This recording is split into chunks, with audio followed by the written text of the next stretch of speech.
Capítulo 36. Jasper.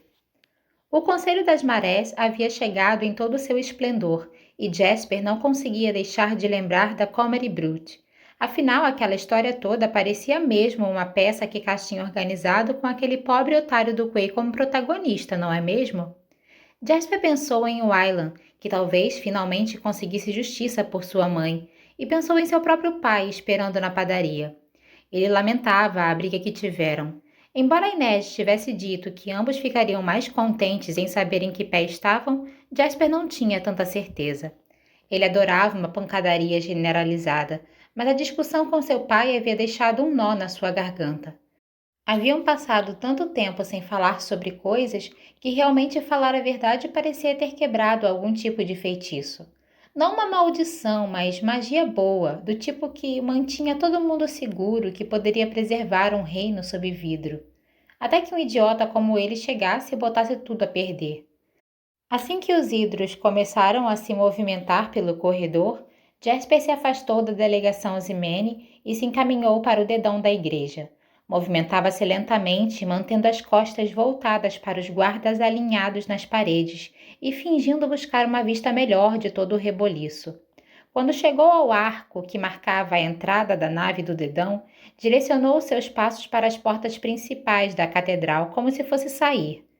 Dê um passo para trás, por favor, disse um dos soldados da Steadwatch, mantendo a educação para com um visitante estrangeiro, enquanto esticava o pescoço para ver o que estava acontecendo com o Conselho das Marés. As portas precisam ficar livres. Não estou me sentindo bem, disse Jasper com a mão na barriga, forçando um pouco de sotaque Zimene. Peço que me deixe passar. Infelizmente não podemos, senhor. Senhor? Tanta civilidade para alguém que não era um rato do Beryl.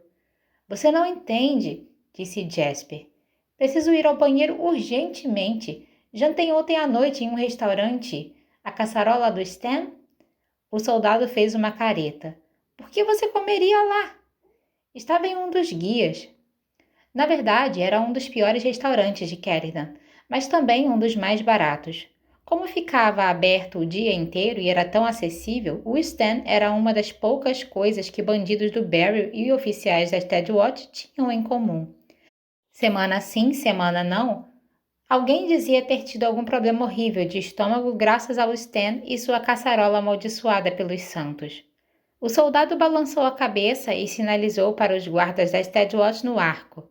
Um deles aproximou-se rapidamente. Esse pobre coitado foi ao Stan. Se eu deixá-lo sair pela frente, o capitão com certeza vai vê-lo. Leve-o pelos fundos da capela. Por que diabos você comeria no Stan? O outro guarda perguntou. Meu chefe não me paga bem, Jasper respondeu. Soa familiar, o guarda retrucou e acenou para ele em direção ao arco.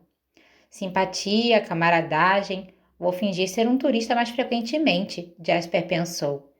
Acho que posso abrir mão de alguns coletes mais elegantes se isso significar ser tratado tão bem pelos soldados. Enquanto passavam sob o arco, Jasper notou a escada em espiral construída nele. Ela levava à galeria superior, e de lá ele teria uma visão clara do palco. Eles tinham prometido não deixar Quay caminhar para o desastre sozinho, e apesar do garoto ser um imã de problemas, Jasper não iria abandoná-lo. Discretamente, Jasper consultou seu relógio enquanto abria um caminho em direção às capelas no final do dedão. Às 4 badaladas, a Inês estaria esperando no topo do domo da Capela Laranja para descer seu rifle. Ah, Jasper grunhiu, torcendo para que o guarda desse uma acelerada. Não sei se vou conseguir aguentar. O guarda fez um pequeno som de nojo e começou a andar mais rápido. O que pediu, amigo? O especial. Nunca peça o especial. Eles só requentam as sobras do dia anterior. Eles chegaram à capela e o guarda disse: Deixarei que passe por essa porta. Tem um café do outro lado da rua. Obrigado, disse Jasper, e passou seu braço em torno do pescoço do guarda, apertando-o até ele apagar. Jasper tirou as faixas de couro dos seus pulsos, prendeu as mãos do guarda atrás das costas e enfiou o lenço do seu pescoço na boca do guarda. Então rolou o corpo para trás do altar. Bons sonhos, disse Jasper. Sentia-se mal pelo rapaz. Não mal o suficiente para acordá-lo e desamarrá-lo, mas ainda assim ouviu um som de impacto na catedral e olhou na direção da nave. Como o dedão da igreja fora construído em um nível um pouco acima do que o da catedral, tudo o que ele podia ver era o topo das cabeças das últimas fileiras do público, mas parecia que os hidros estavam fazendo uma confusão e tanto. Jasper verificou seu relógio mais uma vez e começou a subir as escadas. Uma mão segurou seu colarinho e arremessou-o para trás. Ele bateu com força no chão da capela, totalmente sem ar. Seu atacante estava de pé na base das escadas, observando-o com olhos dourados. Suas roupas eram diferentes de quando Jasper o tinha visto saindo da Casa da Rosa Branca na Duela Oeste. Agora, o soldado Cairgood vestia um uniforme oliva pardo sobre os ombros largos. Seus botões reluziam e seu cabelo preto tinha sido puxado para trás em um rabo de cavalo bem preso, revelando um pescoço grosso como um tronco de árvore. Ele parecia o que realmente era, uma arma. Que bom que se vestiu para a ocasião, disse Jasper arfando, ainda tentando recuperar o fôlego. O soldado Shu respirou profundamente, narinas se abrindo, e sorriu. Jasper recuou desajeitadamente. O soldado o seguiu. Jasper se xingou por não ter pego a arma do soldado da Steadwatch. A pequena pistola não era boa para atirar à distância, mas teria sido melhor do que nada com um gigante atrás dele. Levantou-se rapidamente e correu de volta pela nave.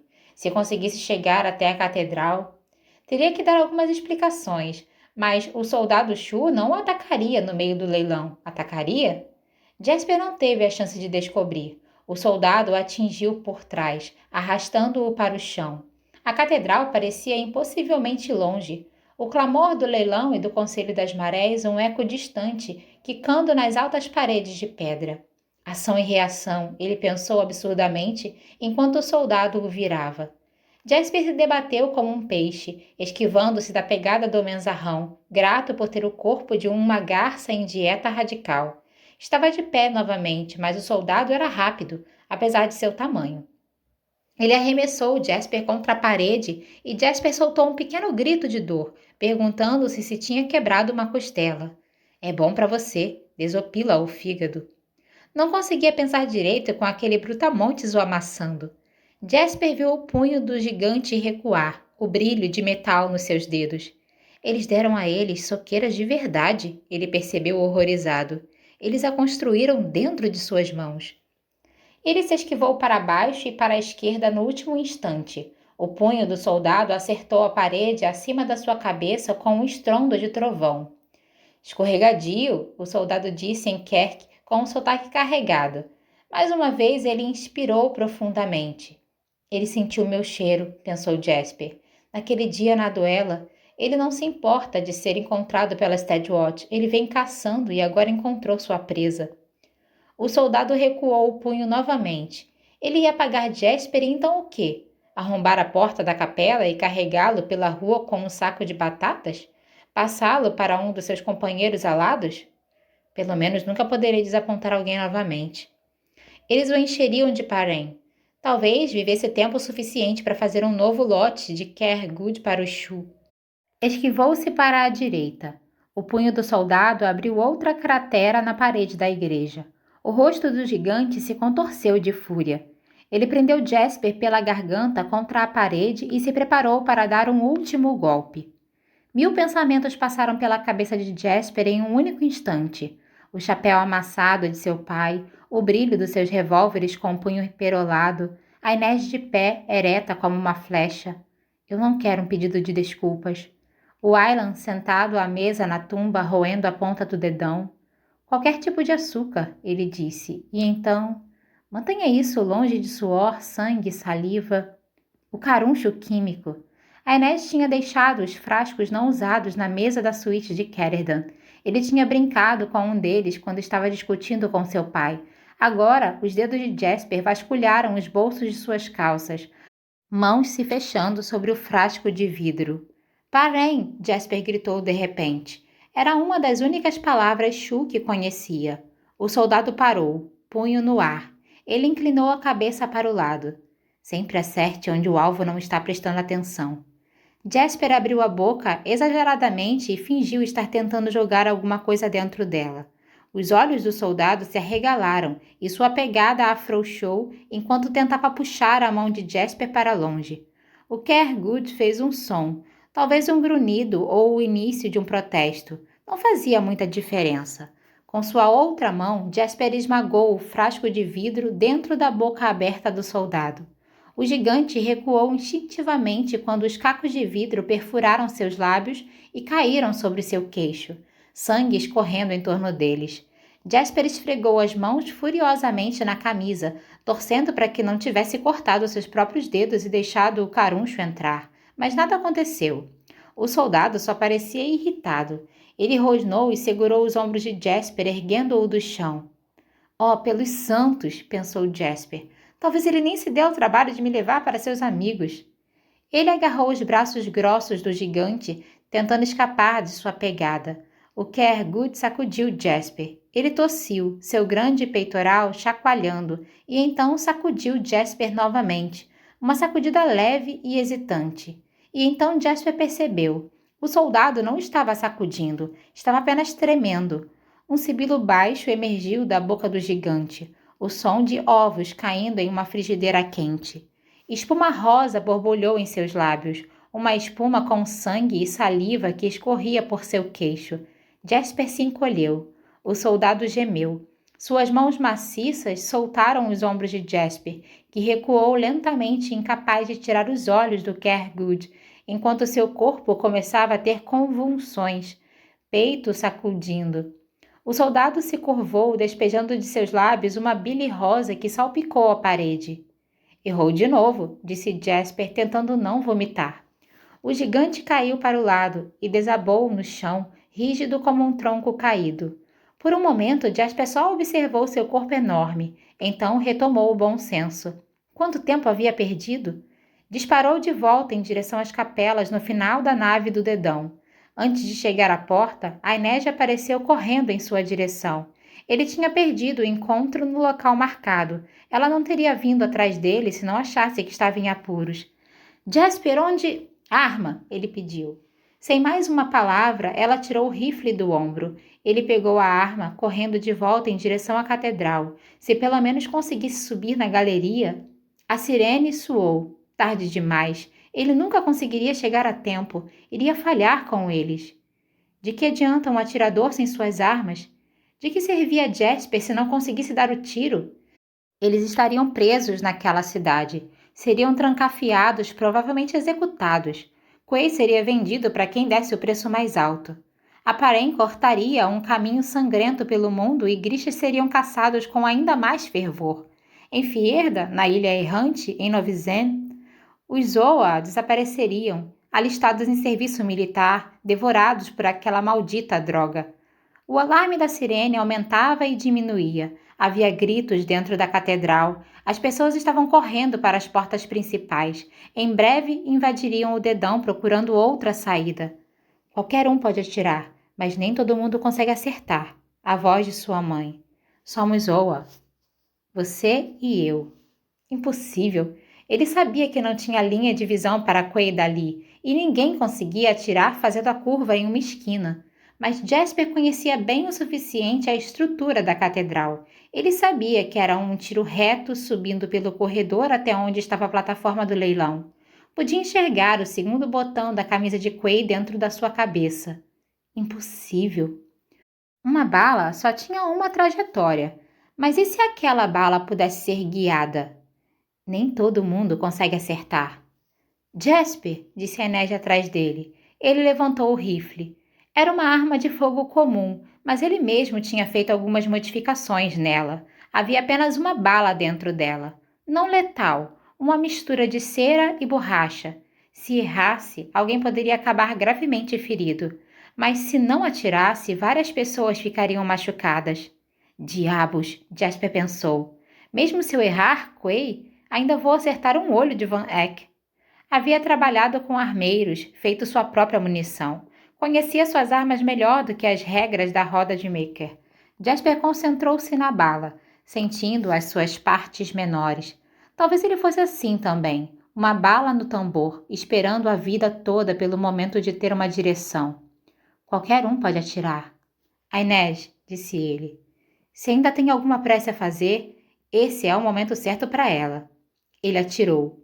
Foi como se o tempo desacelerasse. Sentiu o recuo do rifle, o impulso incontrolável da bala. Com toda a sua força, concentrou-se no revestimento de cera e puxou para a esquerda, o som do tiro ainda reverberando em seus ouvidos. Sentiu a bala virar e concentrou sua mente naquele botão, no segundo botão, o pequeno pedaço de madeira, os fios mantendo-o preso no lugar. Não é um dom, é uma maldição.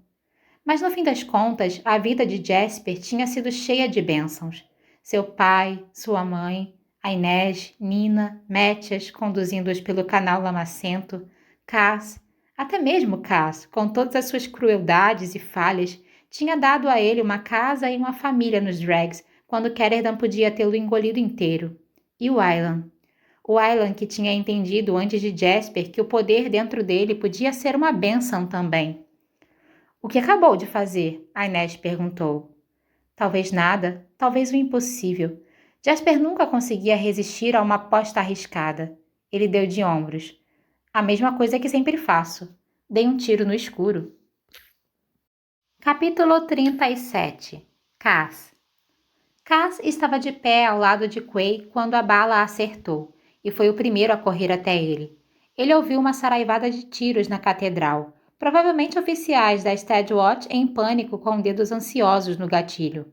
Cass ajoelhou sobre o corpo de Quay, escondendo sua mão esquerda da vista, e enfiou uma seringa no braço do garoto Shu. Tinha sangue por todo lado. Jalen Redmaker tinha caído no palco e estava gritando: "Atiraram em mim!" Ele não tinha levado um tiro. Cass gritou pelo Magic. O pequeno homem careca estava paralisado do lado do palco onde esteve tratando de Wylan, seu rosto horrorizado. Mathias pegou o Magic pelo cotovelo e o arrastou até lá. As pessoas ainda estavam se empurrando para sair da igreja. Uma pancadaria tinha começado entre os soldados ravicanos e os fierdanos, enquanto Sturmhond, Zoya e Jenya aceleravam em direção a uma saída. Os membros do Conselho Mercante tinham cercado Van Eck com um grupo de homens da Steadwatch. Ele não iria a lugar algum. Um instante depois, Cass viu a Inês e Jasper empurrando a maré de pessoas na tentativa de escapar pelo corredor central. Cass observou a Inês. Ela estava suja de sangue e seus olhos estavam vermelhos e inchados, mas ela parecia estar bem. Quay, disse a Inês. Não podemos ajudá-lo agora, falou Cass. Wylan, disse Jasper, ao se dar conta dos cortes e das marcas roxas que se formavam rapidamente.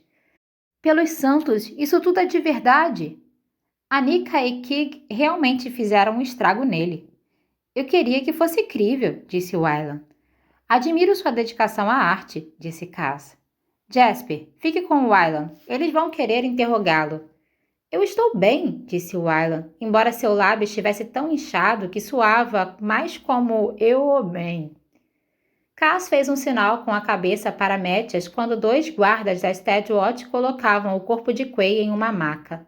Em vez de lutar com as multidões na catedral, eles se encaminharam para o arco que levava ao mindinho de Gessen e a saída dele. Mathias seguiu-os, empurrando o Magic junto. Não podia haver perguntas em torno da sobrevivência de Quay. Cass e a Inês seguiram-nos para dentro da nave. Mas a Inês parou na passagem do arco. Cass a viu olhar uma vez por sobre o ombro, e quando acompanhou seu olhar, viu que Van Eck, cercado por conselheiros furiosos, estava encarando-a de volta. Ele se lembrou das palavras que ela tinha dito a Van Eck na Godmad Ridge. Você me verá uma vez mais, mas apenas uma vez. A julgar pelo sobe e desce nervoso na garganta de Van Eck, ele também se lembrava. A Inês fez uma minúscula mesura. Eles correram nave rosa acima e foram para dentro da capela, mas a porta que dava para a rua e para o canal estava trancada. Atrás deles, a porta da capela fechou com força. Pekka Rollins estava encostado nela, cercado de 4 de seus leoneiros. Na hora certa, disse Cass. Suponho que tenha previsto isso também, seu malandro maldito. Sabia que não iria me deixar simplesmente ir embora desta vez. Não, Rollins admitiu. Quando veio até mim querendo dinheiro, eu deveria ter estripado você e seus amigos e me poupado dessa trabalheira toda. Isso foi tolice minha. Rollins começou a tirar a jaqueta. Posso admitir que não demonstrei o respeito que lhe devia, rapaz, mas agora você o tem. Parabéns.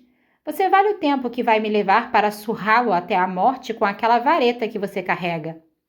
A Inês sacou suas facas. Não, não, garotinha, Rollins disse em tom de aviso. Isso é entre mim e esse merdinha ambicioso. Cass assentiu para Inês. Ele está certo. Já passou muito da hora de termos uma conversa. Rollins riu, desabotoando suas mangas e enrolando-as para cima. Não tem mais conversa, rapaz. Você pode ser jovem, mas eu comecei a lutar muito antes de você nascer. Cass não se moveu. Manteve as mãos descansando na bengala. Não preciso lutar com você, Rollins. Eu vou oferecer uma troca justa. Ah, uma barganha justa na igreja da permuta.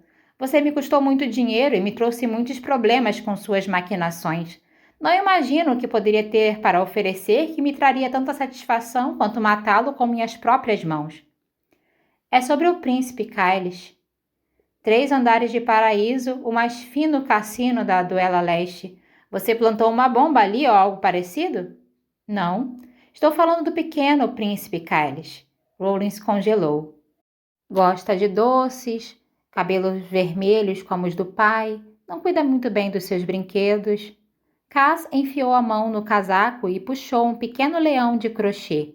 Estava amarelado, sua juba de lã emaranhada, manchado de terra escura. Cass o deixou cair no chão. Rollins olhou fixamente para o objeto. O que é isso? Disse ele, sua voz pouco mais do que um sussurro. Então, como se estivesse voltando a si, ele gritou. O que é isso? Sabe muito bem o que é, Rollins. E não foi você que me disse como você e Van Eyck são parecidos? Homens da indústria construindo algo duradouro, ambos tão preocupados com seu legado. E de quanto adianta isso tudo se não tiver nenhum herdeiro? Então eu me perguntei, para quem ele está construindo isso tudo? Rollins cerrou os punhos, os músculos densos de seus antebraços flexionando, suas papadas estremecendo. Vou matá-lo, Bricker. Eu vou matar tudo que você ama. Dessa vez foi Cass quem riu. O truque é não amar nada, Rollins. Pode me ameaçar o quanto quiser, pode me estripar onde estou, mas não existe qualquer possibilidade de encontrar seu filho a tempo de salvá-lo. Devo enviá-lo para sua porta com a garganta cortada, usando o seu melhor terno? Seu pedaço insignificante de lixo de Beryl, rosnou Rollins. O que diabos quer de mim? Cass sentiu seu humor se esvanecer. Sentiu aquela porta escura se abrindo dentro dele. Eu quero que você se lembre. Me lembre de quê? 7 anos atrás, você armou um golpe contra 2 garotos do sul. Garotos ingênuos do campo. Você nos recebeu, ganhou nossa confiança, nos alimentou com hotspot, com sua falsa esposa e sua falsa filha. Você ganhou nossa confiança, então pegou nosso dinheiro e nos tomou tudo. Ele podia ver Rollins se esforçando para lembrar. Não consegue se lembrar direito? Havia tantos, não? Quantos golpes naquele ano? Quantos pombos azarados enganou desde então? Você não tem o direito, Pecca disse com raiva, seu peito subindo e descendo em surtos irregulares, seus olhos sempre voltando para o leão de brinquedo. Não se preocupe, seu garoto não está morto, ainda. Cass observou o rosto de Pecca com cuidado. Tudo bem, vou ajudar. Você usou o nome Jacob Hertzum. Fez meu irmão trabalhar como mensageiro seu. Fazia negócios a partir de um café. Do outro lado do parque, Pecca disse rapidamente. Aquele com cerejeiras. É isso aí. Isso foi há muito tempo atrás, garoto. Você nos tirou tudo. Acabamos indo parar nas ruas e então morremos. Cada um do seu jeito. Mas apenas um de nós renasceu. Então é por isso esse tempo todo? É por isso que olha para mim com um assassinato nesses olhos de tubarão? Pecca balançou a cabeça. Vocês eram 2 pombos e aconteceu de ser eu a depená-los. Se não fosse eu, teria sido outra pessoa. Aquela porta escura se abriu ainda mais. Cass queria atravessá-la. Ele nunca seria inteiro. Jory nunca poderia ser trazido de volta. Mas Pekka Rollins poderia conhecer a impotência que ele tinha sentido. Bem, azar o seu que tenha sido você, disse ele mordendo as palavras. Seu e de seu filho. Acho que está blefando. Cass sorriu. Eu enterrei seu filho, disse ele quase cantando, saboreando as palavras. Enterrei-o vivo, 6 palmos embaixo da terra em um campo de solo rochoso. Eu podia ouvi-lo chorando o tempo todo, implorando por seu pai. Papá, papá! Eu nunca ouvi um som mais doce. Cass, disse a Inês, seu rosto pálido. Isso ela não podia perdoar. Rollins avançou como um touro, agarrou-o pelas lapelas e afundou-o contra a parede. Cass deixou. Rollins estava suando em bicas, seu rosto furioso com desespero e terror. Cass se esbaldou. Ele queria se lembrar de cada instante. Diga-me onde ele está, Breaker! Ele esmagou a cabeça de Cass contra a parede novamente. Diga-me! É uma troca justa, Rollins. Simplesmente diga o nome do meu irmão e seu filho sobrevive. Breaker! Diga o nome do meu irmão, Cass repetiu. Que tal outra dica? Você nos convidou para uma casa na Zelvstrat. Sua esposa tocou o piano. Seu nome era Margaret. Havia um cachorro prateado e você chamava sua filha de Saskia. Ela usava uma faixa vermelha na trança. Viu? Eu me lembro de tudo. É fácil. Rollins o soltou. Perambulou pela capela. Passou os dedos pela cabeça que começava a ficar calva. 2 garotos, disse ele desesperado, vasculhando sua memória. Ele virou-se para Cass, apontando. Eu me lembro. 2 garotos de Liege. Você tinha uma pequena fortuna insignificante. Seu irmão achava que podia posar de negociante. Queria ser um mercador e ficar rico que nem os outros otários que saltam de um barco no Barrow. É isso aí. Mais 2 tolos para você enganar. Agora me diga o nome dele. Cass e... Rollins cruzou os dedos sobre a cabeça. Ele ia e voltava pela capela de um lado a outro, respirando pesadamente, como se tivesse atravessado a cidade inteira. Cass e... Ele se virou novamente para Cass. Eu posso te deixar rico, Breaker. Posso enriquecer sozinho. Posso te dar o Barry e influência que nunca sonhou em ter, o que você quiser. Traga meu irmão de volta dos mortos. Ele era um tolo e você sabe disso. Ele era como qualquer outro alvo, pensando ser mais esperto do que o sistema, querendo ganhar dinheiro rápido. Você não pode depenar um homem honesto, Breaker. Sabe disso. Ganância é a minha alavanca. Pekka Rollins tinha lhe ensinado essa lição. E ele estava certo. Eles tinham sido tolos. Talvez um dia Cass pudesse perdoar Jory por não ser o irmão perfeito que ele imaginava em seu coração. Talvez até poderia perdoar a si mesmo por ter sido o tipo de garoto ingênuo que acreditou que alguém pudesse simplesmente querer ser gentil. Mas para Rollins não haveria perdão. Diga-me onde ele está, Breaker! Rollins rugiu na sua cara. Diga agora onde meu filho está! Diga o nome do meu irmão. Fale como fazem nos shows de mágica na Duela Leste, como um encantamento. Você quer o seu garoto? Que direito seu filho tem a uma vida de mimos e proteção? Como ele é diferente de mim ou do meu irmão? Eu não sei o nome do seu irmão, eu não sei, não lembro. Estava criando minha reputação, estava fazendo uma grana. Achei que vocês dois teriam uma semana difícil e voltariam para o campo. Não achou não. Nunca pensou em nós novamente. Por favor, Cass, a Inês sussurrou. Não faça isso. Não seja assim. Rollins gemeu. Estou implorando. Está? Seu filho da puta! Cass consultou seu relógio. Todo esse tempo conversando enquanto seu garoto está perdido no escuro. Pekka olhou rapidamente para seus homens. Esfregou o rosto com as mãos. Então lentamente seus movimentos pesados, como se tivesse de lutar com cada músculo do seu corpo para fazer aquilo, Rollins se ajoelhou. Cass viu os leoneiros balançando a cabeça. Fraqueza nunca conquistava respeito no Barrow, não importa quão boa fosse a causa. Estou implorando, Breaker. Ele é tudo o que tenho. Deixe-me ir até ele. Deixe-me salvá-lo. Cass olhou para Pekka Rollins, Jacob Hertzum, finalmente ajoelhado diante dele, olhos molhados de lágrimas, dor esculpida nas linhas de seu rosto vermelho. Tijolo por tijolo. Era um bom começo.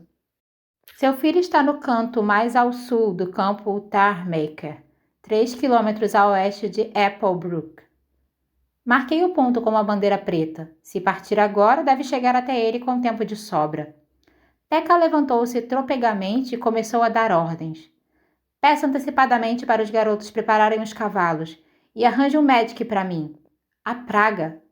O que fica de plantão no Palácio Esmeralda? Arranque-o da enfermaria você mesmo se precisar. Ele cutucou o peito de Cass com um dedo. Você pagará por isso, Breaker. Pagará e continuará a pagar. Seu sofrimento será eterno. Cass encarou Pekka. Sofrimento é como qualquer outra coisa. Basta viver com ele por um tempo e acabará aprendendo a gostar do sabor. Vamos, disse Rollins.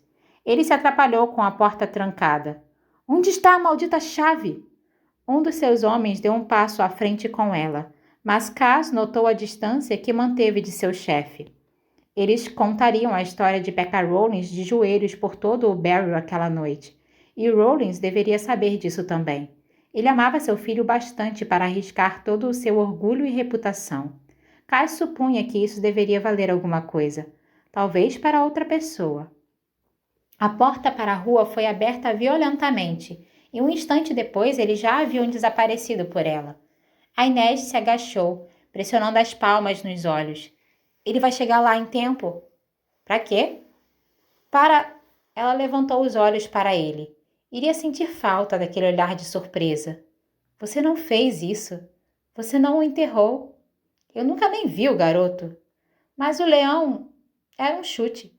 O orgulho de Pekka em relação aos leoneiros é bem previsível. O garoto provavelmente tem 1000 leões para brincar e um leão gigante de madeira para montar. Como sabia que ele tinha um filho? Me dei conta disso naquela noite na casa de Van Eck. Rollins não parava de tagarelar sobre o legado que estava construindo. Eu sabia que ele tinha uma casa de campo, que gostava de deixar a cidade, e já tinha percebido que ele tinha uma amante escondida em algum lugar, mas o que ele disse aquela noite me fez pensar. E como sabia que era um filho, não uma filha? Isso foi um chute também? Um chute fundamentado. Ele deu o nome de Príncipe Kailash ao seu novo cassino. Tinha de ser um garotinho ruivo. E que garoto não gosta de doces? Ela balançou a cabeça. O que ele encontrará no campo? Absolutamente nada. Sem dúvida, seu pessoal reportará que seu filho está são e salvo, fazendo o que qualquer criança mimada faria quando os pais não estão por perto. Mas com alguma esperança, Pekka passará algumas horas angustiantes cavando e andando em círculos antes disso. O mais importante é que ele não estará por perto para confirmar qualquer das declarações de Van Eck e que as pessoas ouvirão dizer que ele fugiu às pressas da cidade e levando um medic. A Inês levantou a cabeça para olhá-lo, e Cass percebeu que ela estava completando o quebra-cabeças. Os locais de infecção, o Príncipe Kailash, o Palácio Esmeralda, a loja de doces, todos os negócios de Pekka Rollins. Eles serão fechados e isolados por semanas. Eu não ficaria surpreso se a cidade fechasse alguns de seus outros estabelecimentos como precaução se acharem que sua equipe está espalhando doenças. Ele pode levar pelo menos 1 ano para se recuperar financeiramente, talvez mais se o pânico durar tempo suficiente. É claro, se o conselho achar que ele ajudou a montar o consórcio fajuto, talvez nunca mais concedam a ele uma licença de negócios. O destino tem planos para todos nós, a Inês disse em voz baixa. E às vezes o destino precisa de uma ajudinha. A Inês franziu a testa. Pensei que você e Nina tinham escolhido 4 locais de contaminação nas aduelas. Cass ajeitou as mangas. Também falei para ela dar uma passada no Menagher. Ela sorriu. Seus olhos vermelhos, suas bochechas salpicadas com algum tipo de pó. Era um sorriso que ele achou que morreria para voltar a merecer. Cass olhou as horas. Temos de ir. Isso ainda não terminou. Ele ofereceu a ela uma mão enluvada. A Inês respirou profundamente, estremecendo, e então aceitou-a, levantando-se como a fumaça de uma chama, mas ela não largou a mão dele. Você demonstrou piedade, Cass. Foi melhor que ele. E lá ia ela mais uma vez, buscando decência onde não existia nenhuma. A Inês, eu só poderia matar o filho de Pekka uma vez. Ele empurrou a porta aberta com a bengala. Ele pode imaginar a morte dele 1000 vezes.